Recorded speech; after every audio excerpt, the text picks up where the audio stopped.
বিস্তারিত আলোচনা। তো চলো আমরা অঙ্কে চলে যাচ্ছি। দেখো ১ নম্বর লক্ষ্য করো, মৌলিক গুণনীয়কের সাহায্যে বর্গমূল নির্ণয় করো। তো মৌলিক সংখ্যা কি? যে সংখ্যা ১ অথবা ওই সংখ্যা ছাড়া অন্য কোনো সংখ্যা দিয়ে ভাগ করা যায় না, সেটা হচ্ছে মৌলিক সংখ্যা। তো আমরা বর্গমূল নির্ণয় করি। চলো এখানে ক নম্বরটা খেয়াল করো। ক নম্বরে সংখ্যা দেওয়া রয়েছে ১৬৯। তো আমরা এখানে দেখো ১৬৯ কে আমরা কোন সংখ্যা দিয়ে ভাগ করতে পারি? আমরা যদি ১৩ দেই, দেখো ১৩ দিয়ে যদি ১৬৯ কে যদি ভাগ করি তাহলে ১৩ পাচ্ছি। আর ১৩ কে আর ভাঙানো যাচ্ছে না। তাহলে দেখো ১৬৯ এর বর্গমূল হচ্ছে ১৩ গুণন ১৩। তো তোমরা ইতিপূর্বে জেনেছো যে জোড়া থেকে একটি সংখ্যা নিতে হয়। ১৩ গুণন ১৩, এই জোড়া থেকে আমরা একটা সংখ্যা নিব ১৩।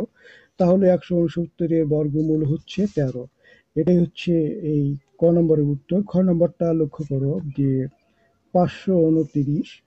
তো ৫২৯ এখানে এমন একটা সংখ্যা দিয়ে ভাগ করবো যাতে ভাগফল যায়, মিলে যায়।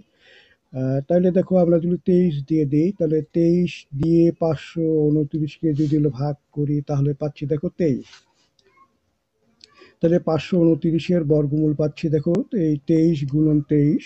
তাহলে এখানে তো আমরা জোড়া করব, জোড়া থেকে একটা সংখ্যা নেব ২৩। তাহলে ৫২৯ এর বর্গমূল হচ্ছে ২৩। এরপরে গ নম্বরে নিয়ে যাচ্ছি। গ নম্বরটা হচ্ছে দেখো ১৫২১।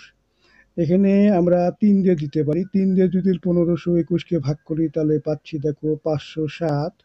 এই ৫০৭-কে আবার ৩ দিয়ে ভাগ যায়। আমরা যদি ৩ দেই তাহলে ৩ দিয়ে ৫০৭-কে ভাগ করলে পাচ্ছি ১৬৯। আবার এখানে ১৬৯-কে যায় হচ্ছে ১৩ দিয়ে। তো ১৩ দিয়ে ১৬৯-কে ভাগ করলে হচ্ছে ১৩। অর্থাৎ ১৩ গুণন ১৩, ১৩ তার ১৩ গুণ করলে পাচ্ছি ১৬৯। তাহলে এখানে দেখো ১৫২১-এর বর্গমূল আমরা দেখো ৩ গুণন ৩, ১৩ গুণন ১৩। আমরা জোড়া মিলাবো। ৩ গুণন ৩ এক জোড়া, আর ১৩ গুণন ১৩ এক জোড়া। এখন জোড়া মিলানোর পর এই জোড়া থেকে ৩ গুণন ৩, এই জোড়া থেকে আমরা একটা একটা ৩ নিব, আর ১৩ গুণন ১৩ এই জোড়া থেকে একটা সংখ্যা নিব ১৩। এখন আমরা ৩ এবং ১৩ গুণ করি। ৩ এবং ১৩ গুণ করলে পাচ্ছি ৩৯। তাহলে ১৫২১-এর বর্গমূল হচ্ছে ৩৯। এরপরে ঘ নম্বরে নিয়ে যাচ্ছি। ঘ নম্বর দেখো ১১০২৫ যে সংখ্যাটা দেখতে পাচ্ছ। এখানে আমরা ৩ দিয়ে দিব। ৩ দিয়ে যদি ১১০২৫-কে যদি ভাগ করি তাহলে পাচ্ছি দেখো ৩৬৭৫। হ্যাঁ, এখন আমরা ৩৬৭৫-কে আবার ৩ দিয়ে ভাগ করতে পারি। ৩ দিয়ে যদি দিই, ৩ দিয়ে যদি ৩৬৭৫-কে ভাগ করি তাহলে পাচ্ছি দেখো ১২২৫।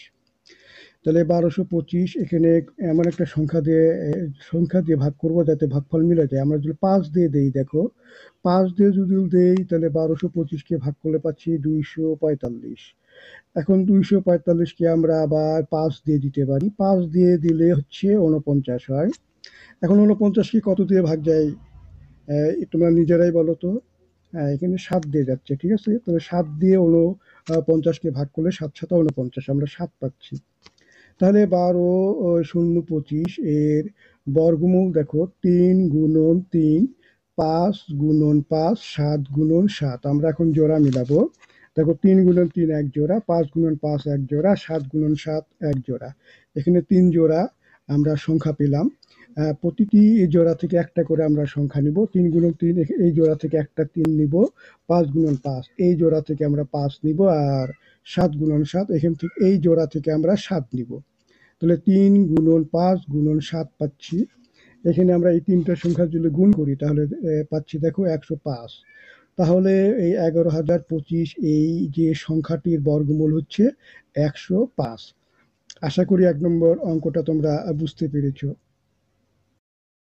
প্রিয় শিক্ষার্থীবৃন্দ, এরপরে অনুশীলনী ১.১ এর আমরা ২ নম্বর অঙ্কে নিয়ে চলে যাচ্ছি। ২ নম্বর অঙ্কটা একটু লক্ষ্য করো যে ২ নম্বর অঙ্কটা বলছে যে ভাগের সাহায্যে বর্গমূল নির্ণয় করে। এখানে ১, ২, ৩, ৪টা অঙ্ক রয়েছে। তো আমরা এই ভাগের সাহায্যে কিভাবে বর্গমূল নির্ণয় করা হয় আমরা পর্ব ২-এ বিস্তারিত আলোচনা করেছি। পারলে ভিডিওটা দেখে আসতে পারো। তো আমি তোমাদের অঙ্কে নিয়ে চলে যাচ্ছি। দেখো ভাগের সাহায্যে বর্গমূল নির্ণয় করো। আম, ক নম্বরটা দেখো এখানে আছে দেওয়া রয়েছে হচ্ছে 225। তো আমরা ডান দিক থেকে দেখো জোড়া মিলাবো 25 আর এখানে হচ্ছে 2। এখন এখানে যে এই বামে যে বামে যে 2 দেখতে পাচ্ছ, এখানে আমরা বর্গ সংখ্যা কাছাকাছি যাব, তাহলে 1 কে 1 দিব। 2 থেকে 1 আমরা যদি বিয়োগ করি তাহলে পাচ্ছি 1। আর এখানে যে জোড়া 25, জোড়া 25টা আমরা এখানে কেটে নিয়ে আসবো, তাহলে 125 হচ্ছে। এখানে যে আমরা 1 পাইলাম, 1 কে আমরা 2 দিয়ে গুণ করলে এখানে পাচ্ছি 2।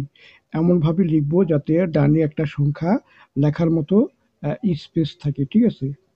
তাহলে এখানে আমরা 2 পাচ্ছি। তাইলে এখানে এখানে দেখো এখানে এমন একটা সংখ্যা বসাবো যা ওই সংখ্যা দিয়ে এই সংখ্যাকে গুণ করলে আমরা ভাগফল এখানে যে 125 রয়েছে এটা মিলে অথবা কাছাকাছি যায়। তাহলে দেখো এখানে যদি আমরা দেখো 5 বসাই, তাহলে এখানেও 5 বসাই। তাহলে 5 দিয়ে যদি এই যে 25 কে আমরা গুণ করি তাহলে পাচ্ছি হচ্ছে 125। তাহলে 125 125 মিলে গেল। তাহলে দেখো 225-এর বর্গমূল হচ্ছে আমরা কত পেলাম এখানে 15।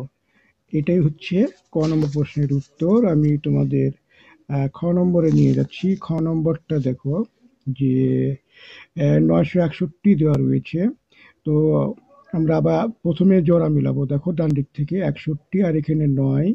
তাহলে 9-এর আমরা একসঙ্গে আমরা 9 ধরবো, 9-এর কাছাকাছি বর্গ যাব, বা আমরা যদি 3 দিয়ে দিই, দেখে দেখো 3 তিরিকে 9 পাচ্ছি, তাহলে 9 9 মিলে গেল। তাহলে এখানে 61 যে জোড়া, এখানে 61 কেটে নিয়ে আসবো। তাহলে এখানে যে 3 দেখতে পাচ্ছ, 3 কে 2 দিয়ে গুণ করলে আমরা পাচ্ছি 6। তাহলে এখানে এমন একটা সংখ্যা বসাবো যাতে 61 মিলে। দেখো তো, একটু খেয়াল করো তো, চিন্তা করো যে কত বসালে এটা মিলবে। এনে দেখো আমরা যদি 1 বসাই, এখানেও যদি 1 বসাই, তাহলে 1 দিয়ে 61কে যদি আমরা গুণ করি তাহলে পাচ্ছি 61। তাহলে এখানে মিলে গেল। তাহলে 961 এটা পূর্ণবর্গ সংখ্যা। তাহলে 961 বর্গমূল হচ্ছে 31। আশা করি বুঝতে পেরেছো। তো তোমাদের একটা ছোট অনুরোধ জানাই আমার এই চ্যানেলটি সাবস্ক্রাইব করে রাখার জন্য। তো আমরা 4 নম্বরে তোমাদের নিয়ে যাচ্ছি, সরি, গ নম্বর প্রশ্ন। গ নম্বরে দেখো এখানে এই এই 3969 যে সংখ্যাটা দেখতে পাচ্ছ, এটা আমরা ভাগ প্রক্রিয়ায় বর্গ বের করব, বর্গমূল বের করব। তো আমরা জোড়া মিলাই, দেখো এখানে 4টা সংখ্যা, তাহলে দুটো দুটো করে জোড়া মিলে যাচ্ছে। তাহলে এখানে 39 যেটা দেখতে পাচ্ছ, 39-এর কাছাকাছি বর্গ সংখ্যা যাব আমরা। আমরা যদি 6 নিই তাহলে 6 6 36 পাইলাম। হ্যাঁ, তাহলে 6-এর বর্গ সংখ্যা হচ্ছে 36।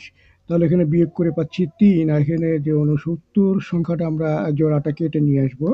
তাহলে 6-কে এখন কি করব বলো তো?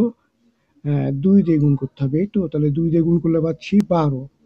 একটু খেয়াল করো তো এখানে কত বসালে এই সংখ্যাটা মিলবে। আমরা এখানে যদি 3 বসাই, এখানেও 3 বসাই, তাহলে 3 দিয়ে যদি 123-কে গুণ করি তাহলে পাচ্ছি 369। তাহলে এটা মিলে গেল। হুম। তাহলে এই 3969 এটা পূর্ণবর্গ সংখ্যা, তাহলে এর বর্গ হচ্ছে 63। এরপরে ঘ নম্বরটা লক্ষ্য করো। এখানে যে আমরা জোড়া মিলা, দেখো দেখো ডান দিক থেকে 0 4 1 জোড়া, 0 4 1 1 জোড়া, আর এখানে 1 হচ্ছে এক সংখ্যা। প্রথমে আমরা 1 দিয়ে দেবো, 1 1 কে 1। তাহলে আমরা 0 4 কেটে নিয়ে আসবো। এরপরে 0 4 এই এই সংখ্যাটাও কেটে নিয়ে আসবো। তাহলে আমরা যদি ছোট হয়ে যাচ্ছে তাহলে এখানে 0 দিই, এখানে একটা 0 দিই, তাহলে 20 হচ্ছে। তাহলে এখানে আমরা একটা সংখ্যা বসাবো যাতে এটা মিলে। আমরা যদি 2 বসাই, দেখো যদি এখানে 2 বসাই, এখানেও 2 বসালাম, তাইলে এখানে 202 পাচ্ছি। এই 2 দিয়ে যদি 202-কে আমরা গুণ করি তাহলে পাচ্ছি হচ্ছে 404। এটা ভাগফল মিলে গেছে। হ্যাঁ, তাইলে 10 404 এই বর্গ হচ্ছে 102, বর্গমূল